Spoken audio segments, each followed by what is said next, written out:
Hey, what's up you guys? So today I want to talk about a show that I am obsessed with. I've been obsessed with it for probably like a few years now, but they just released the end of the Opening New Doors season, so I just finished watching that and I am hyped for Terrace House right now. If you have not watched Terrace House on Netflix, I highly suggest that you do. It's basically a Japanese reality show where people live in a house together, trying to find love, trying to make career moves, trying to better themselves, and they're just living together. And we just watch them live their lives. And basically, I want to be on this show so freaking badly. I really want to be on this show. Low-key though, I probably am gonna send in an application. I've literally like translated the application form and I think I'm just gonna fill it out, just YOLO, why not? I'm gonna submit that application knowing darn well I'm not gonna get onto this show because basically I feel like I don't even meet the like baseline requirements of like being Japanese. I mean, I don't think that's required, but in the seasons that I've seen, and I've seen like 3 or 4 seasons, there's only been, I think, one non-Japanese person. Like there's been a lot of like half Japanese, but there's only been one person, I think, who was just not Japanese at all. And still though, she was half Asian. So I'm not Japanese, I'm not Asian. My Japanese speaking skills are below mediocre. I know like a handful of phrases and probably wouldn't even know how to use them correctly. But girl, it's just one of those situations where I'm like, look, if I don't send in an application, I'm gonna feel like, oh my God, I should have just sent one in. I should have just seen. I should have just given it a chance. So that's what I'm gonna do, just because that will make me feel better. Even though, like, y'all, I know there's 0 chance. But sometimes making moves towards your goals and dreams, you know, it feels better than not trying at all, whether it's impossible or not. I mean, I guess it's not impossible. I shouldn't say it's impossible. There's probably like a 0.0000000000002. We'll give myself the benefit of the doubt and give that a 2% chance that I would even be considered. But you know what? It's a chance. So why not just take the leap and send in that application form, which hopefully I will not fill out incorrectly because I don't speak Japanese. But like, yo, if I got on, I would learn Japanese in a heartbeat. I mean, I'm sure it's not easy, but I would literally study that ish 24/7. 24/7. And that'd be so dope to just like live there, like, you know, find love, live there, learn Japanese. And the next season's in Tokyo, which is super cool. It was just one of those things where I finished watching it and it was like, yo, I'm gonna apply to this. Like, you know what I mean? It's like when you watch American Idol and you're like, yo, I'm gonna audition for that. Like, you know, it's just one of those things. Like, you watch it, you enjoy it, and you're like, hey, why not give it a shot? So that's what I'm doing. Literally won't get on the show, but you gotta just try sometimes. You know, I really missed my shot with the Aloha State season because that seems to be when they were more lenient on like Japanese speaking, because pretty much everybody spoke some English, and also they're in Hawaii, so like you kind of needed to know English to get around anyways. Whereas this Tokyo season, like, I'm sure 0 chance. And even if I spoke Japanese and like was Japanese, still there's probably such a slim chance that you get onto the show. But like I said, it just feels good to give it a shot. Like, why not? Be like, I applied to Terrace House and didn't get on. I'm just gonna fill out the application, hope I don't say something stupid because I can't fully read it, and just, you know, hope for the best. But like, kind of like all jokes aside, even though I'm like low-key kind of serious, I just want to talk about the show. I just want to talk a little bit about the end of Opening New Doors. I just feel like chatting. Like, when I finish series like this, I just want to chat about it. And like, I don't really know anybody who watches it, so I'm taken to YouTube to find all of y'all that watch it. This is gonna be like a super rambly video. I don't know. I just wanted to talk about how much I freaking love Terrace House.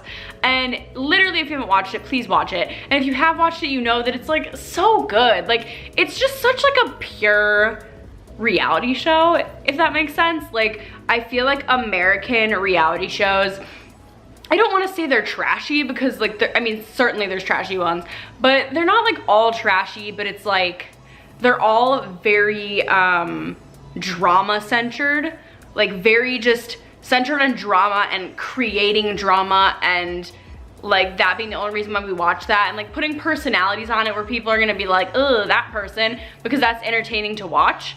Whereas I feel like Terrace House really kind of picks just like these career motivated people, picks a lot of just like, you know, regular people, like just normal people who aren't like these huge characters, and they're just normal people. Like, sure, there's like every once in a while there's one with like a big personality, Sena, you know, but like not always. And that's what I like about it, is that it's just like very regular people, so it's a lot more relatable. And honestly, to me, that makes it more fun to watch because it feels more authentic and like not scripted and things like that. And so that's something I really like about the show. And I mean, granted, there's drama. There's gonna be drama if you're living with a bunch of people that you don't know, but like the drama in it is so like mild that it's like a little funny sometimes, because it's like this one guy, somebody ate his food out of the fridge, and it was like this whole like 4-episode ordeal because somebody ate his food out of the fridge, which like I love that though. That's so wholesome. And it's like, yeah, these things are irritating. These are like things that normal people get worked up about and like have drama about, and it's less of like, oh, she cheated on so-and-so with him and like they've been, you know, like it's not like that. And I really, really like that because it feels more like real life. Not that the crazy things don't happen in real life, but a lot of times it can make the shows feel like inauthentic and just like they're there for entertainment purposes, which that's great. But Terrace House feels more genuine and more like you're getting to know the people on it. And I've continued to follow so many of the people from Terrace House like on social media and in their careers. There's like a lot of models that go through it, like people who are aspiring to be models or aren't even aspiring to be models and just become models. So that's like super cool to see like where they go after the show and just sort of the chance that the show gives people and the lessons it teaches them and the relationships it's created. I think it's super cool. It's just like, you know, Japanese TV's version of Tinder, but I don't know where I'm going with that. That's like not even the case. But it's like this nice kind of matchmaking show that's not forced matchmaking. Like I feel like nearly everybody goes into it like, oh, I'm here to find love. And that's kind of, I think, the premise, even though it's not necessarily like, I mean, they don't say like, you know, it's not called something love, like Love House, like it's Terrace House. Like they're not necessarily there to be forced into love like The Bachelor, like Married at First Sight or like that kind of thing. But it's like they're kind of put into this environment where it can kind of happen naturally. So sort of like matchmaking, but not too forced. And you really do see these just like super innocent and like nice relationships build and form, and it's just such a pleasant show. Like I just love that show so much. And of course things get juicy sometimes. Like saying that it's like regular and tame and like not trashy doesn't mean that it's not entertaining. It's just entertaining in a more authentic way. So it's like, sure, you get kind of like, ooh, like is she into him? Is she not into him? Is she into the other guy? Is that other guy into somebody else? Like it's like that kind of drama, but it's not drama, you know, it's just life. But it still kind of sucks you in the same way that like the super dramatic, crazy American, you know, reality shows would. And my favorite part of Terrace House, literally one of my favorite parts of Terrace House, is like the sort of like host panel. I almost called them judges. They're not judges. Like the panel of hosts who are super funny, and they sort of just like walk you through the episode, or not really walk you through the episode, but they sort of watch it along with the audience. Like they're kind of like our representation on screen. They're reacting to the things that we've just watched in probably similar ways that we're reacting. And they make some of the scenarios so funny, and they come up with nicknames for some of the characters, like Guilty Samurai for one of them. The hosts are just amazing. They make the show so funny, and just their dynamic together, it's amazing. And I like that they stay, you know, the same for the most part with occasional guests or whatever, because they kind of give, a constant on the show where members are always changing. They give you this constant of like, oh, I'm gonna see all of them, and their dynamic is gonna be the same, and just their commentary on it makes it so much better. I really don't think the show would be as enjoyable without, you know, like cutting to them and things like that, because it makes me excited while I'm watching it. I'm like, ooh, what are they gonna say about this clip? What are they gonna say about this scene? And it just makes it even more fun to watch, I think. The only thing at all that I can really think of like negative about the show is that sometimes people on the show are made out to be the bad guy, which I don't love that. Like there was a character in Opening New Doors who was just destroyed. I feel like Sota was really sort of screwed in how he was framed. Like, I don't know, I mean, maybe he is just that bizarre, but to me it sort of seemed like he was just being misunderstood a lot. And kind of turned into this guy where he like didn't have a chance to redeem himself, especially when he got turned down by like all the girls. It's like he's just trying to do the same thing all the other guys are doing, but you know, I don't know, I wasn't living there, so who knows. He was just made out to be worse than he was. And I mean, that's kind of just the risk you take when you put yourself out there, and especially in like a reality setting, where you're kind of letting people commentate on how you live your daily life. But I don't know, I think the fact that it is so real and that the people on it are just like so normal, it makes it harder to see that kind of thing. Like, I feel like in American reality shows, when people are sort of made out to be like the bad guy or like the crazy one, not that you don't feel bad for them, but it feels more staged, more over the top, more like their goal on the show is to be like, oh, I'm the crazy one, like I'm gonna, you know, play up scenarios so that people are talking about me more. Like, it's more kind of like a fame tactic in American reality shows, but in Terrace House, it just feels very like, oh God, like they're just here to live their life. Like, I feel like there's no way that they're trying to be the bad guy or the crazy one or like the one that everybody's nitpicking. And it just makes me sad sometimes. Like, I mean, maybe they do deserve it. Maybe behind the scenes they're just awful. I don't know. I don't really feel like anybody deserves that, to be honest. So that is kind of the one, you know, thing I have with it. The one thing, if your girl ever got blessed and put on the show, the one thing I'd be concerned about is just like, oh my God, like, on reality TV, they can really frame you however they want to. I mean, they're filming them for such big portions of time. I mean, you could take little bits of somebody's life and edit them together and talk about them in a way where you can literally turn somebody into whatever you want. The end dynamic of Opening the Doors was kind of weird, but you know, it is what it is. I really did like the earlier portions of the season more, I think. They were a lot more entertaining to me, and I sort of felt like I related to the members more, and got to see more sides of those members. Like, Sana and Noah was everything. I really liked Noah, and just Sana and Noah are like a lot, but I love it.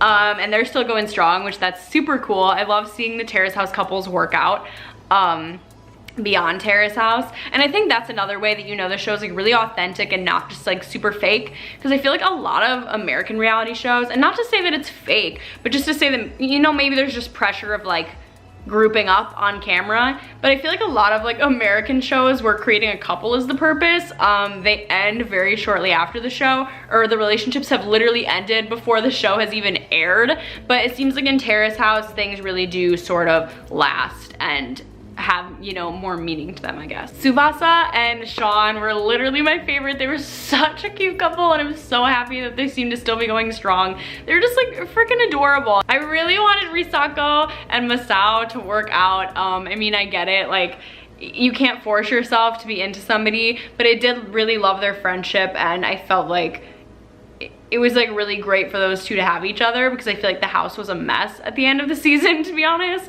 So those two were sort of honestly like the only breath of fresh air that the end of the season had going for me. Like, the rest of the end of the season was kind of just like, I mean, I enjoyed watching it, of course, but like in terms of the dynamic in the house and just like what was going on with like relationships and stuff, it just didn't give the same vibes that the rest of the seasons and stuff and the rest of that season had given. Like, it just felt like the mix of people just wasn't right or something, or there was like too many of a certain kind of person, or like something like that. Something was just off about it.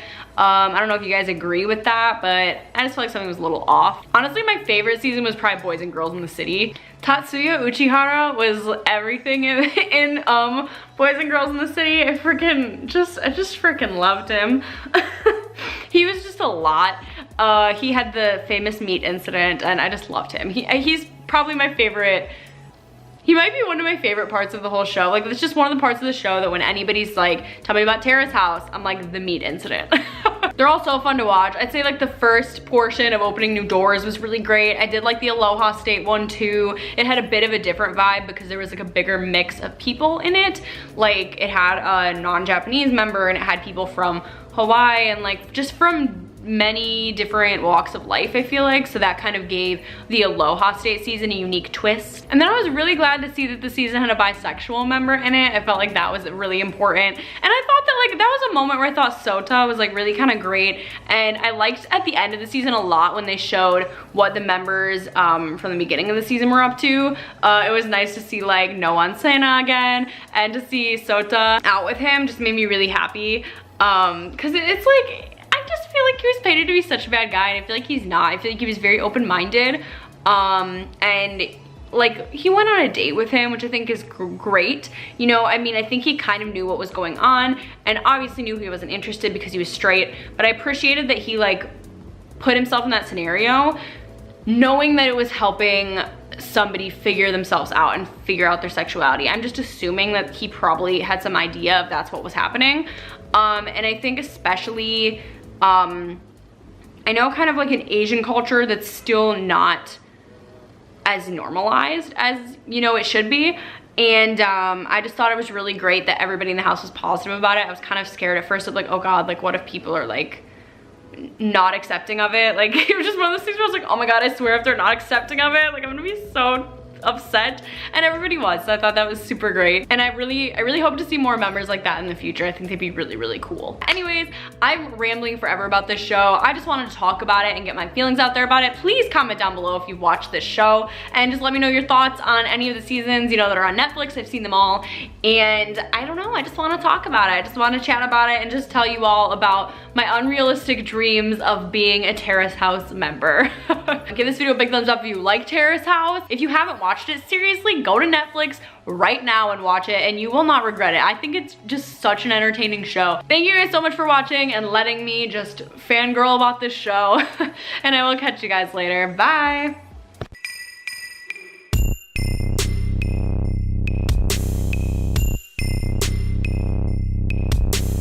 Seriously though, Terrace House, give a girl a chance.